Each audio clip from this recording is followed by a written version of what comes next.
Ciencium, mira lo que te digo, pretende dar a conocer, desvelar lo que se investiga, lo que se hace en la Universidad de Murcia y quiénes son sus protagonistas, quiénes lo hacen. Ciencium, mira lo que te digo, va a poner hoy la lupa en el entorno de la actividad investigadora del profesor Carrión. El profesor Carrión es paleoecólogo. ¿Qué es eso? Bueno, es aquel que mira hacia atrás para intentar reconstruir los ecosistemas del pasado. Básicamente eso. Y ha reconstruido muchos, y algunos importantes. Algunos, pero casi todos de forma muy fragmentaria, por desgracia. Son ciencias paleontológicas, entonces hay un déficit empírico. Es una perspectiva histórica, ¿no? Y siempre nuestra verdad es la verdad que resulta de la información disponible. Es como pasa con un detective, es una investigación de tipo detectivesco donde tienes que intentar reconstruir cosas que no ves y con la información disponible, que nunca es toda, claro, evidentemente. No es una ciencia con una metodología experimental, aunque se pueden hacer experimentos, claro. ¿Cómo resulta que el polen es tan locuaz y tan expresivo? Me gusta la pregunta y me gusta la forma en la que la has planteado. El polen tiene una pared externa, que se compone de una sustancia que se denomina esporopolenina, y es una sustancia que metafóricamente los biólogos le denominan el plástico no degradable más resistente que existe, dentro de los cuales hay otras sustancias como las quitinas, las cutinas, etc. Son polímeros de celulosas y hemicelulosas muy ciclados, y con una estructura química muy compleja, que no se conoce completamente, pero sí es cierto que es la sustancia viva, o producida biogénica, la sustancia viva, más resistente y al mismo tiempo elástica que existe. No se ha podido trabajar a efectos de tecnología de materiales para producirla al por mayor, porque si no, pues evidentemente sería fantástico, ¿no? Es decir, la cantidad de cosas que se podrían hacer con algo tan... Un edificio que soportaría los terremotos, tranquilamente. Un grano de polen puede aumentar 20 veces su tamaño sin romperse y volver a su tamaño anterior simplemente por variaciones en la hidratación. Entonces es muy resistente, resiste el tiempo, resiste el paso del tiempo en el sedimento, en cualquier sitio. Es muy ubicuo, aparece en cualquier parte, en el pelo en tu pelo, en la ropa, en la suela de un zapato, en el aire, en el agua, está por todas partes. Y luego, pues, un grano de polen puede sobrevivir desde el punto de vista de su estructura química, no como entidad viva, pero químicamente su exoesqueleto, que es la exina, lo que está compuesto de esporopolenina, puede sobrevivir durante millones de años. Y entonces... ¿Y cómo encierra los secretos? En la resistencia, la locuacidad pasaría por esa resistencia, y luego también la locuacidad a la que tú te refieres, o la información que proporciona, pasa por el hecho de su ubicuidad y por el hecho de que los granos de polen son producidos por plantas, y las plantas no están en cualquier sitio, las plantas están condicionadas por el medio físico. Ningún ser vivo puede escapar a las leyes de la física, aunque muchos ficcionan con una metamorfosis al estilo de Ovidio en el futuro, ¿no? y pretenden hacernos creer que vamos a llegar a ser inmortales, pero realmente las leyes de la física lo van a impedir.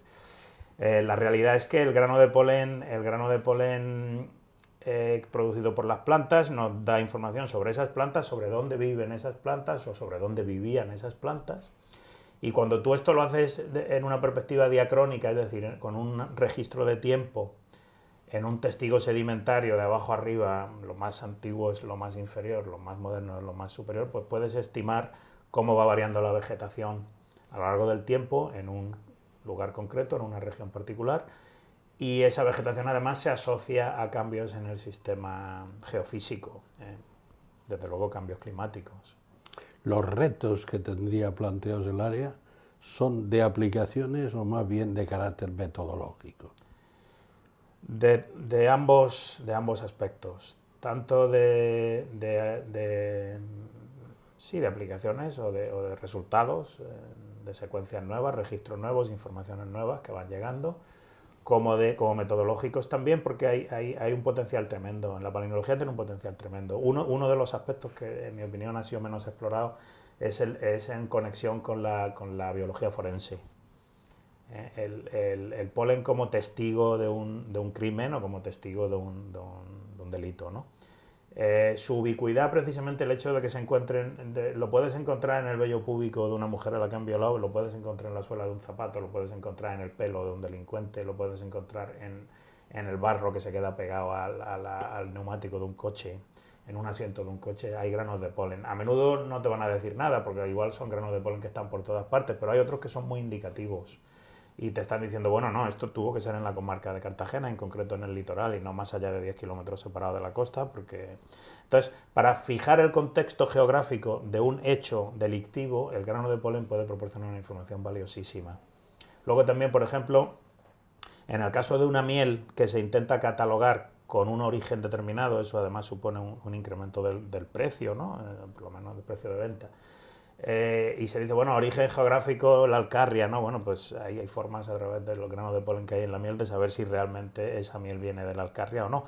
O si es una miel monofloral y te dicen que es una miel monofloral de azahar, bueno, hay una forma de investigar esto y el grano de polen también colabora ahí, ¿no? Igualmente, y son además territorios donde no se ha explorado, en mi opinión, lo suficiente. Luego en el tema de la aerobiología también, porque los granos de polen se pueden utilizar para predecir los picos de alergias. Y eso para un turista que va a desplazarse a una determinada zona es importante. Hay que tener en cuenta que en Europa hay por lo menos un 20% bien diagnosticados de personas que tienen alergia al polen, ¿no? Tremendo. Así que sí. Su trabajo de investigación es largo, amplio y ancho. Y no en vano goza de uno de los índices H, con todas las reservas que pueda tener, más altos de la universidad. Pero incluso sus publicaciones han sido objeto de atención por revistas tan acreditadas como Nature. ¿De qué investigación, de qué resultado se siente más satisfecho a lo largo de su carrera? No podría señalar nada en concreto. Probablemente uno de esos trabajos que no aportan nada al índice H. Probablemente un libro, que es un libro de síntesis de las paleofloras de la península ibérica, y que yo creo que es una de esas cosas que se hacen en principio con una pulsión muy altruista, que es poner en formato legible para el no especialista una información que estaba muy dispersa, que estaba muy en revistas de muy diversa índole, algunas de ellas poco accesibles, y transformar esto en un tipo de conocimiento que pueda ser aplicable a estrategias de conservación de la naturaleza, por ejemplo, ¿no? Y es importante porque, claro, lo que ha estado sucediendo en la conexión entre acción del hombre, cambios de clima, paisaje vegetal, fenómenos de extinción de plantas, fenómenos de extinción de animales, etcétera. Todo esto, si lo miramos hacia atrás, podemos obtener lecciones para el futuro, ¿no? Y normalmente la estrategia en la biología de la conservación pasa por trabajar con lo que estamos observando hoy día, con los ecosistemas actuales, e incluso a veces con series temporales, pero series temporales muy cortas, de años o decenios como mucho. Pero claro, nosotros trabajamos en secuencias con una resolución de décadas, pero secuencias tan largas como de 1 millón de años. Y eso es una información muy valiosa porque te está hablando de cómo la vegetación ha ido reaccionando con más elasticidad, con más plasticidad, de forma irreversible, los umbrales de vulnerabilidad del sistema, cuando una cosa que es un bosque de repente se transforma en una vegetación esteparia y ya no puede volver a ser bosque nunca, ¿no? Todo este tipo y qué estreses o qué impactos se están produciendo ahí, en qué condiciones esto se puede producir, ¿no? Entonces, es analizar un poco la sensibilidad de los seres vivos ante las presiones que ejercen dos elementos fundamentales, que son los cambios en el sistema físico y la acción del hombre, que evidentemente está siendo un elemento de disrupción físico-química y biótica muy importante durante lo que se ha venido a denominar el antropoceno, es decir, los últimos cientos de años básicamente, ¿no? ¿Por qué es especialmente relevante el Pleistoceno, al que dedica mucha atención? El Pleistoceno es muy relevante porque es el periodo de hominización, es el periodo en el cual aparece nuestra especie, evoluciona, aparece, se dispersa y cambia realmente todas las condiciones del planeta. No en vano ha habido 5 grandes extinciones masivas de seres vivos en la historia geológica de la Tierra, y la sexta la estamos produciendo nosotros, y es la primera vez que una extinción masiva se produce por un agente biológico. Normalmente han sido cambios climáticos, impactos de meteoritos con cambios climáticos asociados, y es la primera vez que realmente un ser vivo está siendo responsable de la extinción de forma masiva de otros seres vivos, ¿no? Entonces, esto ha sucedido durante los últimos 2 millones de años, que es cuando aparece el género Homo y nuestra especie Homo sapiens, y se extinguen las demás especies de homínidos, de hecho. Además de las publicaciones regulares en forma de artículos, usted ha sido protagonista en muchos libros, algunos como autor directamente, otros como editor.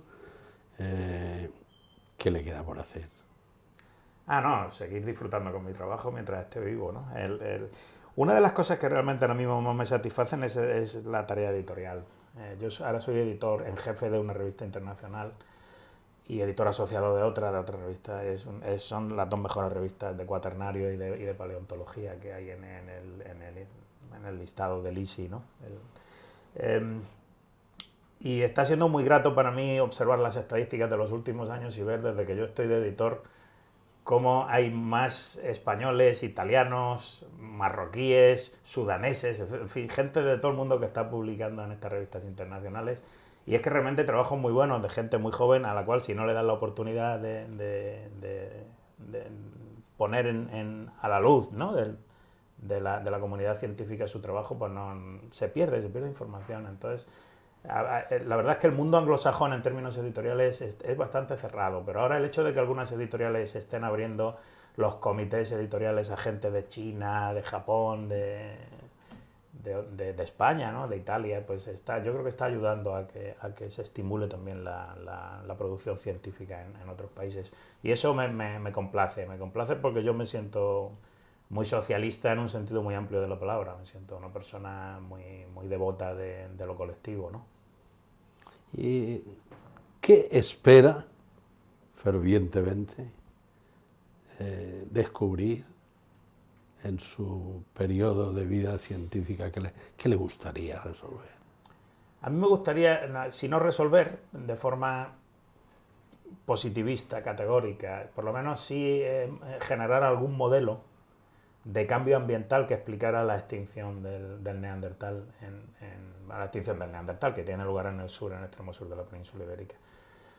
Hay mucho debate todavía, hay mucha implicación historicista, hay mucha teoría que no se sustenta y hay demasiada especulación sobre el tema. Entonces, bueno, ahora mismo estamos trabajando en un par de secuencias que yo creo que son muy importantes en el sur de la península ibérica, que cubren precisamente el periodo en el cual se extingue el Neandertal, en esa zona concreta, y tenemos una buena resolución de cambio ambiental, de cambio ecológico, y yo creo que igual ahí podemos obtener alguna información y generar un modelo que tenga más poder explicativo que los modelos actuales.